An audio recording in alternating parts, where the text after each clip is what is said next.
Assalamualaikum warahmatullahi wabarakatuh.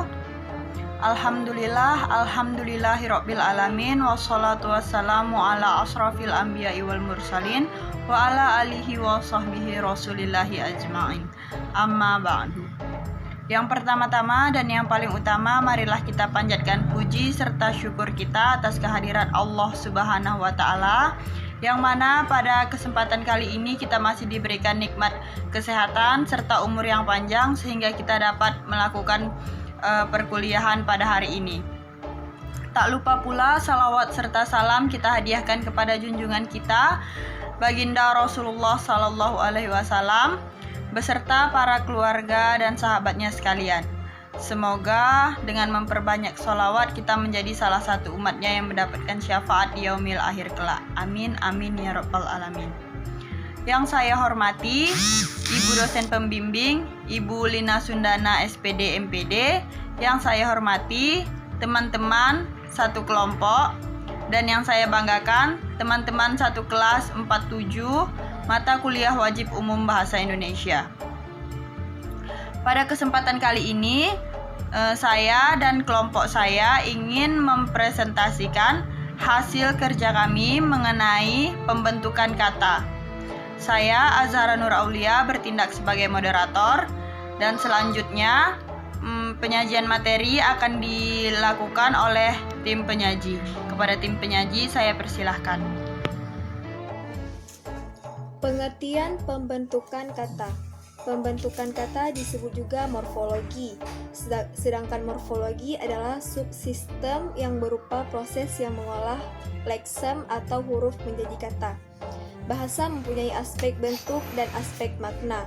Aspek bentuk merujuk pada bentuk wujud dan visual suatu bahasa. Sedangkan aspek makna menunjuk pada pengertian yang ditimbulkan oleh wujud visual bahasa itu. Bentuk kata adalah visual kata yang digunakan dalam suatu bahasa berikut proses pembentukannya. Dalam bahasa Indonesia, proses pembentukan kata dapat dilakukan dengan menambahkan imbuhan pada kata dasar atau bentuk dasar tertentu. Jenis imbuhan dalam bahasa Indonesia ada 4 macam. Pertama, imbuhan yang terletak pada awal kata yang lazim disebut dengan awalan atau prefiks. Kedua, imbuhan yang terletak pada akhir kata yang lazim disebut akhiran atau sufiks. Ketiga, imbuhan yang terletak pada tengah kata atau yang lazim disebut dengan sisipan atau infiks. Keempat, imbuhan yang terlekat pada akhir sekaligus atau yang lazim disebut gabungan imbuhan atau konfiks. Jadi ada beberapa contoh imbuhan dapat dilihat di bawah ini. Satu, awalan seperti awalan dari menulis, melerai, melukis. Ditulis, dilerai, dilukis. Penulis, pelerai, pelukis. Berlari, berkemah, beribadah. Tertawa, tertindih, terbawa. Serupa, senada, seiring. 2, sisipan. Geletar, geligi, gelambung. Gemuruh, gemetar. Gerigi. Yang ketiga ada contoh yaitu di akhiran. Contohnya tekanan, pinjaman, kekacauan. Sukai, temui, pandangi. Silahkan, tumbuhkan, sebarkan. Yang keempat ada gabungan imbuhan seperti menamakan, menemukan. Selain dengan pengimbuhan, pembentukan kata dapat pula dilakukan dengan penggabungan antara unsur terikat dan kata dasar. Unsur terikat yang dimaksud adalah unsur terbenar yang keberadaannya tidak dapat berdiri sendiri sebagai kata. Dengan demikian, unsur ini selalu terikat pada unsur yang lain, misalnya swa, pra, dan pasca. Sebagaimana yang terdapat contoh berikut. Prasejarah, prasarana, prasaran. Swadaya, swasembada, swakarsa. Pasca, pasca perang, pasca panen, pasca sarjana. Menurut Mustaqim, kaidah pembentukan kata dengan imbuhan men dan pen baik disertai imbuhan akhiran maupun tidak dapat diperhatikan sebagai berikut ini. 1. Imbuhan men dan pen berubah menjadi me dan pe jika dirangkaikan dengan kata dasar yang berawal dengan fonem. Contohnya merawat, perawat, melamar, pelamar, meminum, peminum, menamai, penaman, mewarisi, pewaris, penyakitan, penyakinan, mengangga, menyanyi, dan penyanyi. Imbuhan men dan pen berubah menjadi men dan pen jika dirangkaikan dengan kata dasar yang berawal dengan fonem.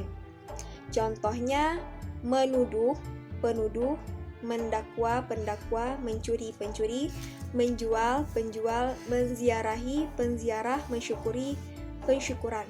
Yang keempat, ada imbuhan men dan pen berubah menjadi meng dan peng jika dirangkaikan dengan kata dasar yang berawal dengan fonem. Contoh, karang menjadi mengarang, pengarang. Ganggu akan menjadi mengganggu, pengganggu. Hasud menjadi menghasut, penghasut. Khitan menjadi mengkhitan dan pengkhitan. Yang kelima, ada imbuhan men dan pen berubah menjadi men dan pen jika dirangkaikan dengan kata dasar yang berawal dari fonem. Contohnya, sayang menjadi menyayang, penyayang. Sapa menjadi menyapa, penyapa. Sulap menjadi penyulap dan menyulap. Sikat menjadi menyikat dan penyikat. Yang keenam, ada imbuhan men dan pen berubah menjadi menge dan penge jika dirangkaikan dengan dasar yang hanya terdiri dari satu suku kata. Contohnya seperti cat akan menjadi mengecat, pengecat. Bom, mengebom, pengebom. Las, mengelas, pengelas. Dan yang ketujuh, ada fonen pada awal kata dasar luluh jika mendapat imbuhan men atau pen. Contohnya seperti kikis, mengikis, pengikis. Pukul, memukul. Tukar, menukar atau menyuntik. Suntik, menyuntik, menyuntik. Perubahan dan peluluhan dalam proses pembentukan kata tersebut terjadi karena fonem-fonem yang bersangkutan, baik fonem nadal yang dilambangkan dengan N kapital pada imbuhan awalan maupun pada awal kata dasar, mengalami proses nasalisasi, yaitu proses penyesuaian fonem atau bunyi dengan fonem-fonem yang homogen atau sebunyi. Jadi, proses nasalisasi itulah yang menyebabkan timbulnya perubahan dan peluluhan. Menurut Mustaqim, gugus konsonan pada awal kata dasar tidak luluh jika dirangkaikan dengan imbuhan men dan pen. Contohnya, produksi akan menjadi memproduksi, stabil akan menjadi menstabilkan, skema akan menjadi menskemakan. Baik, saya akan melanjutkan presentasi dari kelompok saya, yaitu tentang proses pembentukan kata atau proses morfologi. Apa itu proses morfologi? Proses morfologi disebut juga yaitu cara pembentukan kata-kata dengan menghubungkan morfem yang satu dengan morfem yang lain. Morfem adalah fonem-fonem atau urutan fonem-fonem. Fonem itu yaitu tiap bunyi. Yang pertama, dari proses morfologi terdapat afiksasi. Apa itu afiksasi? Afiksasi yaitu proses yang mengubah leksem menjadi kata kompleks. Jenis-jenis afiksasi yaitu yang pertama ada proafiks, yaitu afiks yang diletakkan di muka dasar. Contohnya me, di, ber, ke, ter, pe, dan per. Yang kedua ada infiks, yaitu afiks yang diletakkan di dalam dasar kata. Contohnya l, dan in. Yang ketiga ada sufiks. Sufiks yaitu afiks yang diletakkan di belakang kata. Contohnya an dan kan. Yang keempat ada simulfiks. Simulfiks yaitu afiks yang dimanifestasikan dengan ciri-ciri segmental yang dileburkan pada dasar kata dan mempunyai fungsi membentuk verba atau memperubahan nomina. Adjektiva atau kelas kata lain. Contohnya yaitu kopi jadi ngopi, soto jadi nyoto, kebut jadi ngebut, sate jadi nyate. Yang kelima ada konfiks. Apa itu konfiks? Konfiks yaitu afiks yang terdiri dari dua unsur satu di muka bentuk dasar katanya Yang kelima ada konfiks. Apa itu konfiks? Konfiks yaitu afiks yang terdiri dari dua unsur. Satu di muka bentuk dasar kata dan satu lagi di belakang bentuk dasar kata. Contohnya yaitu ke dengan an, contoh katanya itu keadaan. Per dengan an, contoh katanya itu persahabatan. Yang keenam ada superfiks. Superfiks atau suprafiks yaitu afiks yang dimanifestasikan dengan ciri-ciri suprasegmental atau afiks yang berhubungan dengan morfem suprasegmental. Afiks ini tidak ada dalam bahasa Indonesia. Biasanya kata superfiks atau suprafiks dapat dijumpai dalam bahasa Jawa. Contohnya suwe atau lama menjadi sui atau lama sekali. Yang ketujuh ada interfiks, yaitu jenis infiks yang muncul di antara dua unsur dalam bahasa Indonesia. Interfiks terdapat pada kata-kata bentukan baru, contohnya N dan O. Pada gabungan Indonesia dan logi menjadi Indonesianologi. Yang kedelapan ada transfiks, yaitu jenis infiks yang menyebabkan dasar kata menjadi terbagi. Bentuk ini terdapat dalam bahasa-bahasa Afro-Asiatika seperti dalam bahasa Arab, contohnya KTB dapat diberi transfiks AA, IA, AI, dan sebagainya menjadi katab, yaitu menulis, kitab jadi buku, katib menjadi penulis. Yang kesembilan ada kombinasi. Ya, yang kesembilan atau yang terakhir ada kombinasi afiks. Apa itu kombinasi afiks? Kombinasi afiks yaitu kombinasi dari dua afiks atau lebih yang bergabung dengan dasar kata. Contohnya memperkatakan dan mempercayakan. Setelah afiksasi, selanjutnya ada reduplikasi. Reduplikasi ada 3 macam bentuk, yaitu reduplikasi fonologis, reduplikasi morfomis, dan reduplikasi sintaksis. Reduplikasi fonologis yaitu bentuk kata yang tidak mengalami perubahan makna karena pengulangannya bersifat fonologis, yang artinya bukan atau tidak ada pengulangan leksem. Contohnya dada, pipi, paru-paru, dan lain sebagainya. Yang kedua ada reduplikasi morfomis, yaitu bentuk kata yang mengalami perubahan makna gramatikal atas leksem yang diulang, sehingga terjadilah satuan yang berstatus kata. Contohnya beres menjadi kata beres-beres.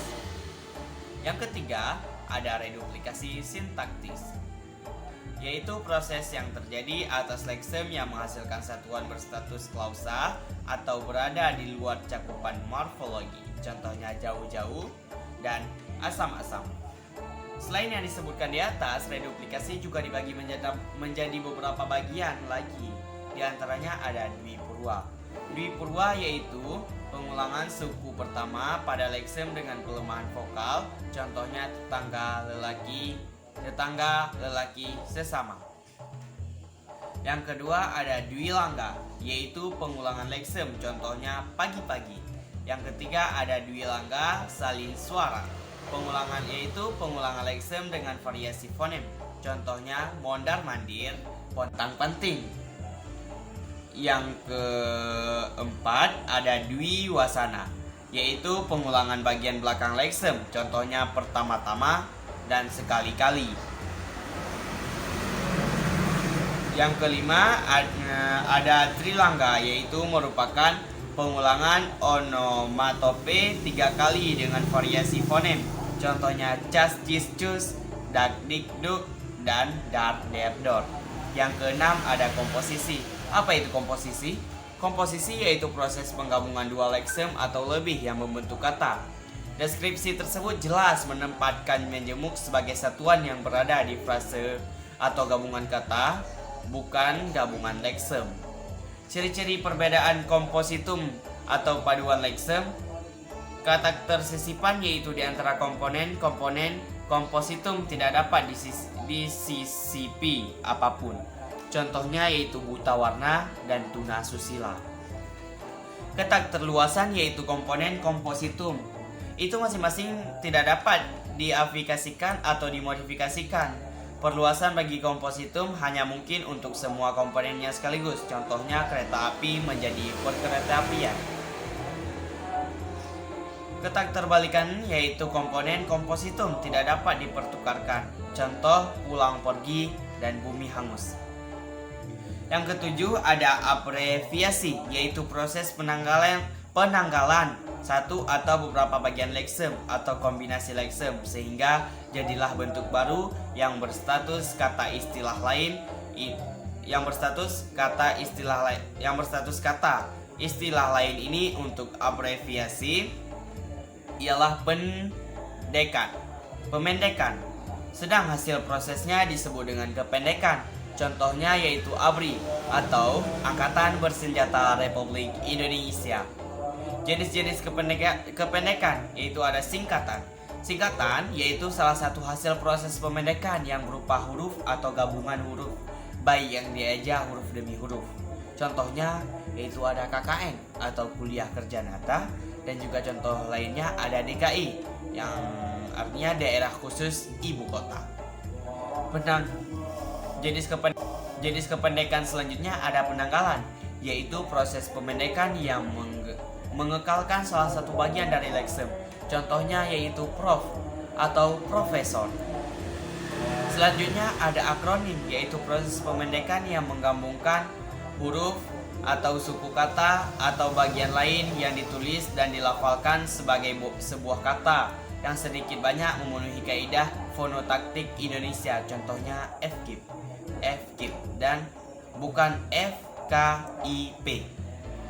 Selanjutnya ada kontrasi, yaitu proses pemendekan yang meringkaskan leksem dasar atau gabungan leksem.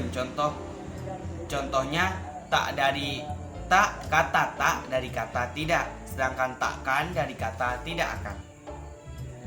Lambang huruf, selanjutnya dari jenis pendekan ada lambang huruf, yaitu proses pemendekan yang menghasilkan satu huruf atau lebih yang menggambarkan konsep dasar kuantitas, satuan atau unsur. Contohnya huruf G yaitu yang menggambarkan gram, dan huruf CM yaitu yang menggambarkan sentimeter. Selanjutnya yang ke-9 ada derivasi balik. Apa itu derivasi balik? Derivasi balik yaitu proses pembentukan kata.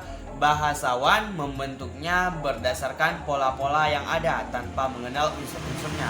Akibatnya terjadi bentuk yang sederhana, historis, tidak diramalkan.